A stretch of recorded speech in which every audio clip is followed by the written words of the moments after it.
Hi guys, Dajahal. Today I'll be going over the Strategy Sword Heavenquake Spear rotation. Please note that this is not a full guide, just an explanation of one possible rotation for this weapon set. Also, my build is not even close to being optimized, so overall damage and skill level is really low. I've only spent a couple days on this, playing around with it to see if it's the right build for me. As I mentioned in my last video, this was rated S tier in PvE by a popular China video blogger.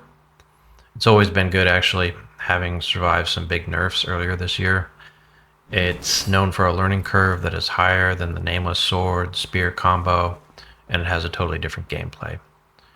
Personally, I view it as a cross between a standard bleed build with the Unholy Death Knight from World of Warcraft, where you build up stacks of bleeds, then detonate them with a finishing move. Also, whenever anyone talks about the rotation for this set, they always mention this Fire Breath mystical art as an opener, where you take a massive shot of booze and spit fire and a sweet AoE damage over time move. We'll use this to warm up our tackle dummy, Passive Bob, who's been a lot of help this past week. So now let's check out the details on this sample rotation, which probably works best if you split it up into smaller mini rotations while you mix in dodge, parries, and light attacks.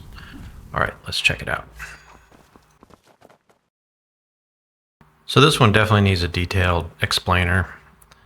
So I put together this chart to help you with that. I've also got a equivalent for the keyboard mouse moves. I show these on controller, and the controller terms are shown in that input column. So let's go through these one by one.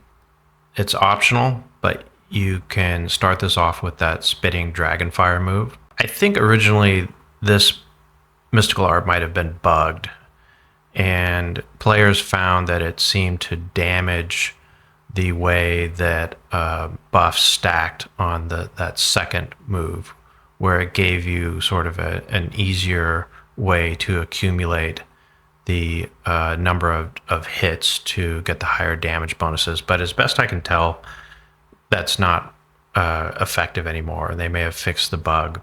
That being said, it still works as a good opener, so I've included it as an optional step in this rotation.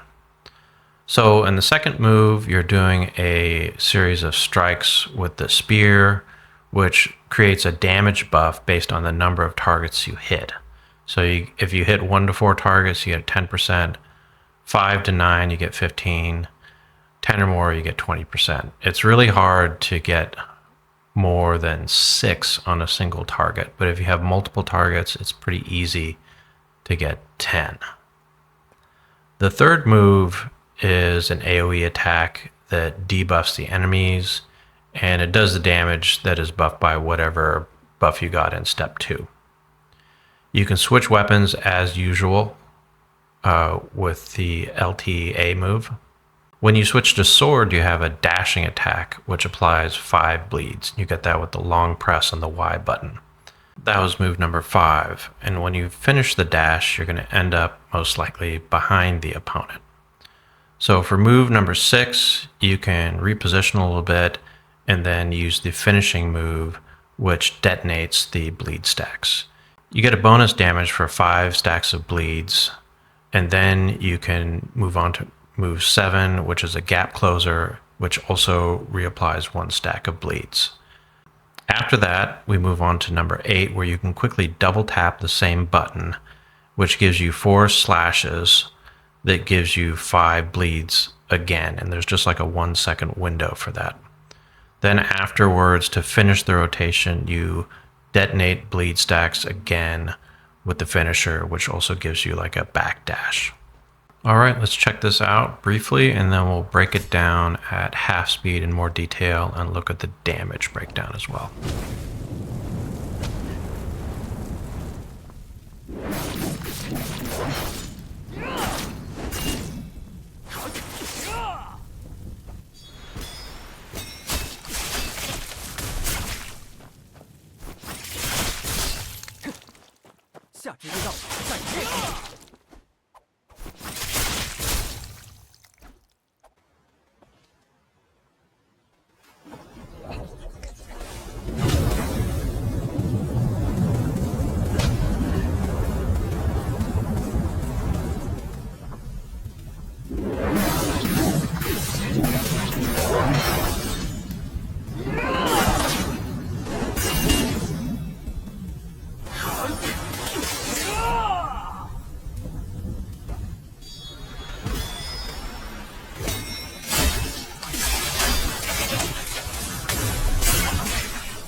All right, that was easy, right, guys? Let's check out the damage chart. I'm not going to spend a lot of time on this. Okay, look at the pie chart on the left. 71% taking down 70 is from regular damage. That's not good. It means that we're not getting what we should from the various like buffs and things like that. On the right side, 18.6 and 10.1%, that's coming from the Dragonfire. It's not coming from our core rotation. Only 15.9% is coming from the detonation, and that seems really low. So there's something off in the way I've set this up, but I don't really know what the problem is. So now I'm going to jump into some of those training challenges that are made specifically for this weapon set. This advisement up here says that parry and dodge gives you stacks of this shadow buff and reduces stamina consumption of bleed detonation and also increases the damage from bleeds. I think you only get this though if you use the complete weapon set. As you can see, I'm having a lot of trouble setting up the rotation thanks to the heat I'm getting from these two guys and the varying cooldowns that I'm having trouble balancing. Sometimes I select the wrong weapon as well. What do we got here? 3 and 2 bleed stacks on each of these guys. I'm going to try and start over with the fire, go to the spear, second spear follow up, and we're going to take the critical hit with that YB button on this guy. That's not really part of the rotation, but you take what you can get. Alright, let's see if we can do this right with the fire on all 3 guys. That's great. Had the wrong weapon. Switch back to spear. Alright, we got 12 stacks. So we got the 20% damage buff. Free critical hit. Now we're switching to the sword. Let's see if I can set up that dash. Yes, we got both. And hit the follow up. Free critical hit. This guy has 5 stacks of bleeds. Okay, I just detonated it and he's still alive. Do the dash, should have 5 stacks again. He's dead. Alright, let's see if we can start this over with the fire. Kinda out of range. And also did not do a good job with the spear attacks. Only lands 6. That's not good. You should get at least 10 for 2 guys. The dash is... Oh, then I get pummeled. That was a total mess. They both have 5 stacks of bleeds. And I detonated the bleeds and they're still fine. I don't know. The dash is great though. I got 5 stacks of bleeds again, but my detonation skill is not up, I think because of low stamina.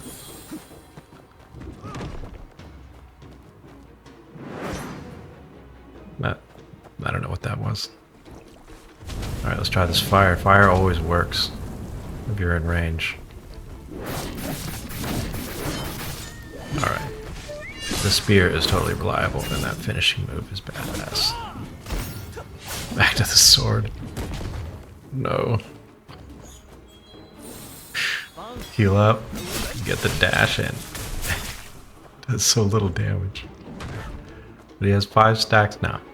Alright, and my my detonation is up. I detonate and nothing. His health bar was so low and it didn't kill him. Alright. That's it for today's video, guys. I think in summary, I can say this. Positioning is difficult. You often end up out of range, and after the dashes, you're in the wrong position, looking the wrong way, and it's hard to get the follow-ups. The detonation of 5 stacks is difficult because I have to wait for the skill to come up due to my low stamina, I think. And then the damage for the detonations is disappointing. I expect a lot of damage to happen after this. But the low damage from the bleed stacks probably has a lot to do with the way I've failed to optimize this build. As I mentioned in my last video, this spec is S tier in PvE, So if you optimize your build, it must crank insane damage. It just seems like a lot of work though. I often see these weapons paired in hybrid sets, and now I get that. They're both really good, but I don't see a ton of synergy between the two. If you are keen on hybrid builds, you might want to consider these weapons and splitting them into other combinations. I've seen spear and sword builds using these two, and they both look like a lot of fun. But I think the biggest problem with this build is survivability. There's no health shield, there's no health regeneration. It's like all offense and no defense. As far as aesthetics and my total subjective opinion on this, it's that the spear animations are good. The spear looks heavy, the way you move it around. It has this intensity with its brutal finishing move on downed opponents. I think the sword animations are a little bit boring though if you compare them to like Umbrella and Rope Dart. Whatever build you play, you definitely need this fire-breathing damage over time mystical art. It's insane. Damage is great, and the hyper armor you get from it helps set up other attacks. It's an awesome general opener. I see it in PvP all the time. You can unlock it easily when you open up the Kaifeng map, which is the second big map, where rope darts and umbrellas are also unlocked. So thanks for watching, guys. I'll see you in the next video. Like and subscribe if you can, and I'll try to address any of your comments. Thanks for those, by the way. See you next time. Bye.